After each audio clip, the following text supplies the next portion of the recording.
Hey everyone, Creepy here, and today we'll be covering a video about how evil Dead by Daylight is. This video was created by Anna Waifu, and I am currently recording in a location I have not recorded in before, so we will see how it goes. And today I'm joined by two of my besties, MJVA and Telco Games. This video was made by the #1 Identity V enthusiast. Also, I'm Majora.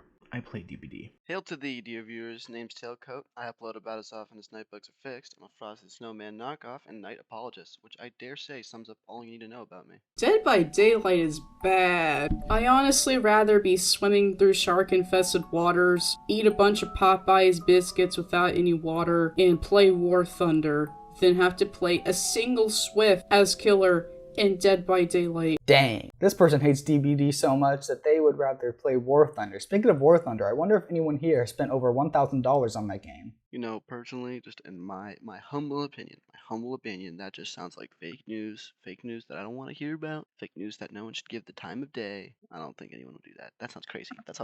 You sound crazy. I was crazy once. They put me in a rubber room with rats. The rats made me crazy. What's a War Thunder? Mental illness. Also, as a terminally online DVD player, that image is super out of date. Literally, unironically, the first thing that came to mind when I saw that. I mean, Decisive hasn't been in the meta in a long time. If you encounter it, you most likely tunnel the players, like me of course. Borrowed Time is also now base kit. There is not a massive need to use it. Wait a second, are you running Decisive Strike right now? I'm going to explain why this game is really bad. I think Dead by Daylight has probably one of the worst toxic fan bases I think I've ever seen. There is no real reason to act like the DVD community is any more toxic than other gaming spaces, and if there is, she doesn't really provide evidence to that. I'd say to a point that DBD does have a bit of an above average toxicity built in, just thanks to an us versus them mentality that comes about due to its nature as an asymmetrical game, which by proxy can breed enmity between people. Additionally, the community does sometimes have a little bit of an entitlement issue, like pressuring the devs to cater to their idea of the game's balance. For example, the recent fog vial nerfs were like, oh,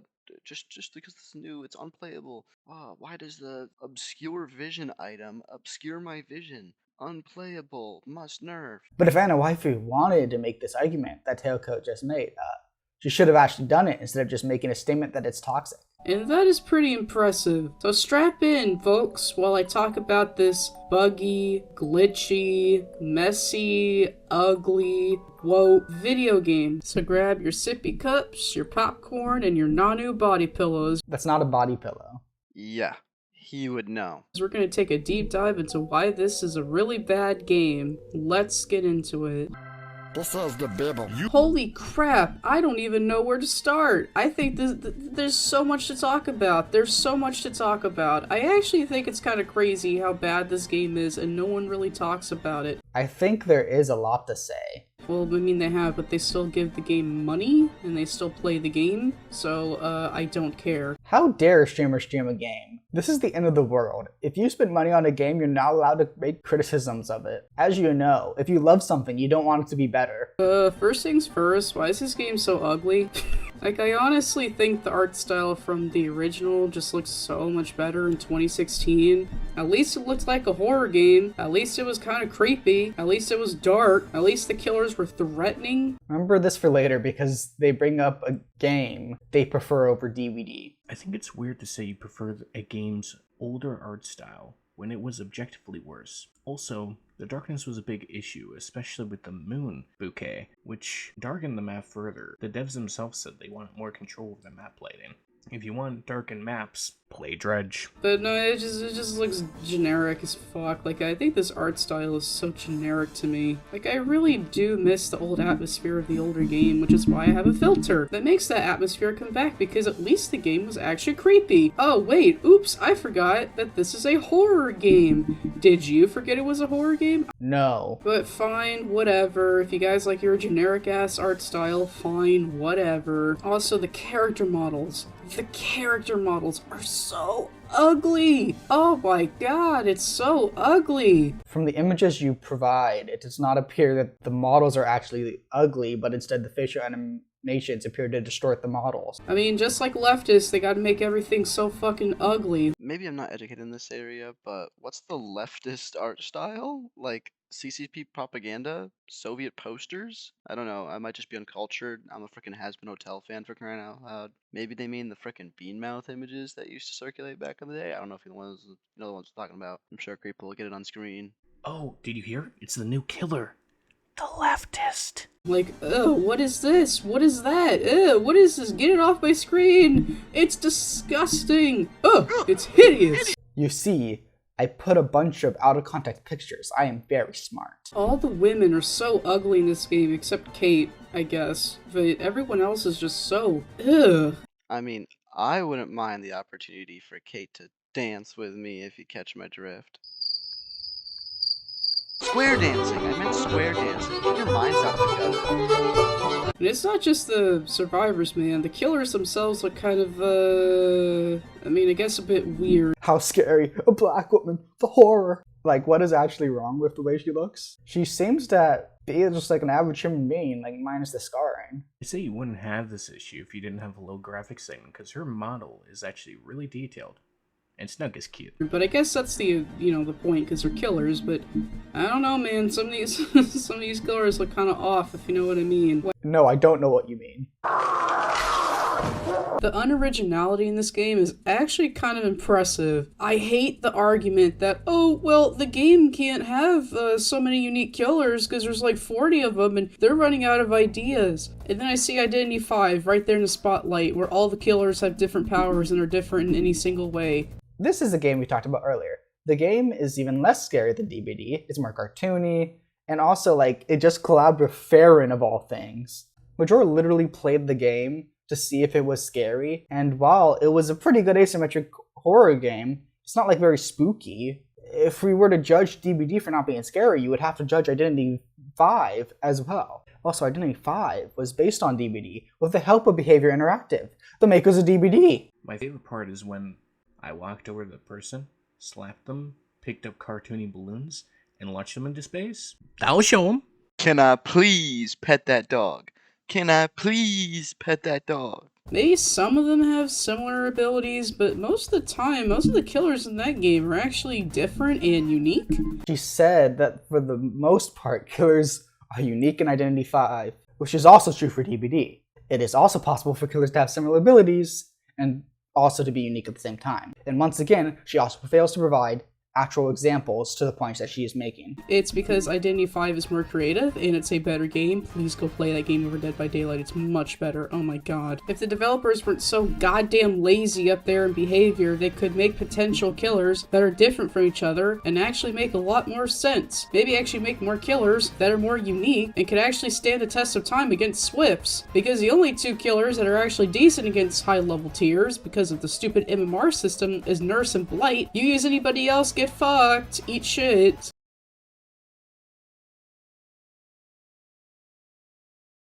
I'm afraid that you might just be bad at the game. Everyone in the video that we are currently making has a good amount of hours, and none of us main Blight or Nurse, which are currently main Springtrap, Dracula, and the Unknown, Tailcoat mains the Knight, and I main Springtrap, Vecna, and Xenomorph. Just by looking at my stats alone, you could see that I win more games than I lose with my mains. But yeah, we need more originality when it comes to killer design. I actually thought of a decent idea for Springtrap to use the spring locks, or maybe the Phantom Ghost from Five Nights at Freddy's 3, but a bunch of idiots in my video were saying, well, that's stupid, and I'm just like, okay, retard, what is your idea then? Like, what, you just think having him as Xenomorph and Huntress is, like, the best thing ever? Anna says that Springtrap is a combination of Xeno and Huntress, and I just need to say that I disagree. He's more of a Dredge and Huntress combination. His teleportation is more similar to that of a Dredge, while the Xeno has to physically move.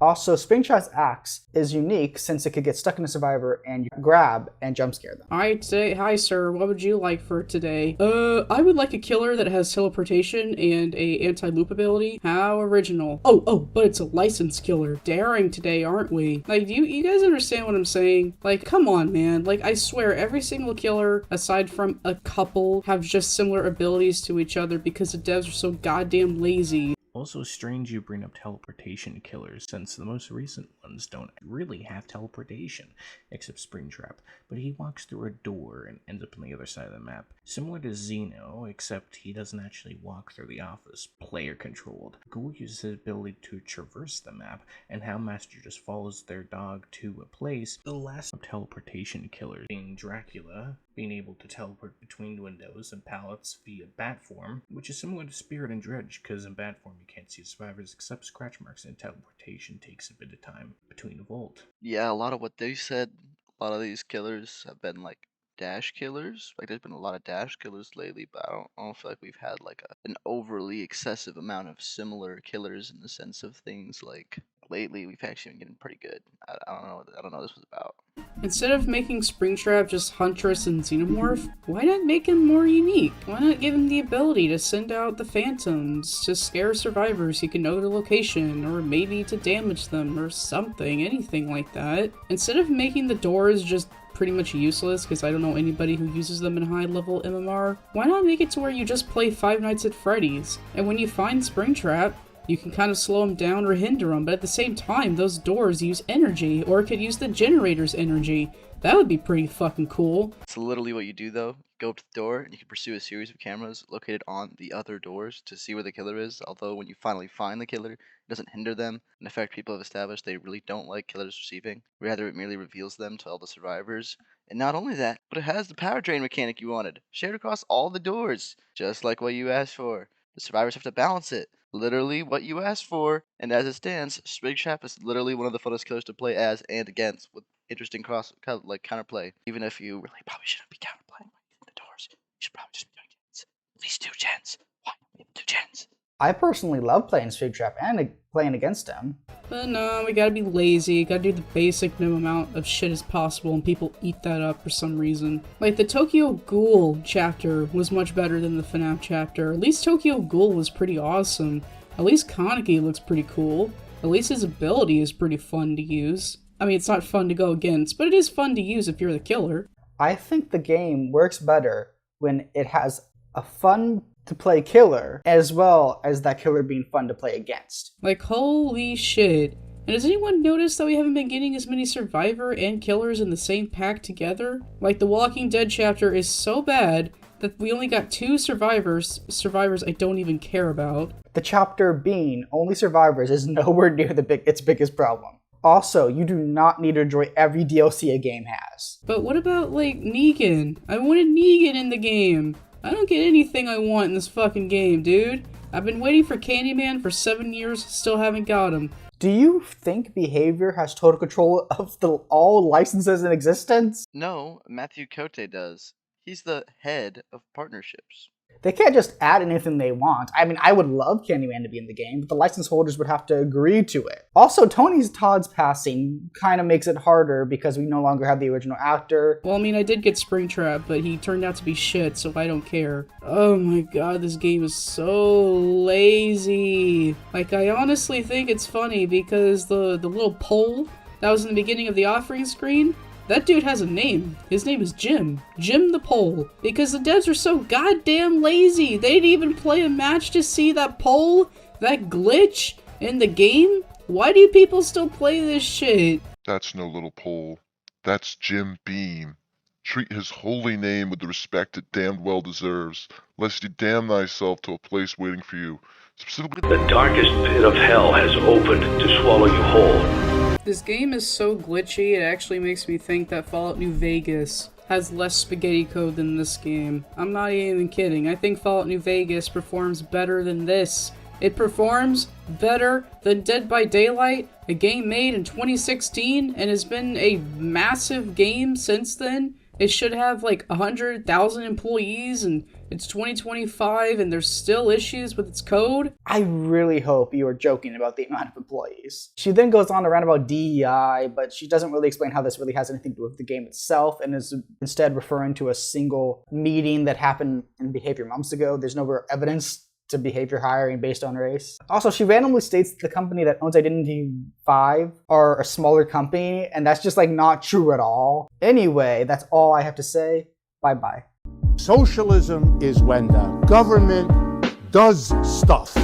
And it's more socialism the more stuff it does. And if it does a real lot of stuff, it's communism.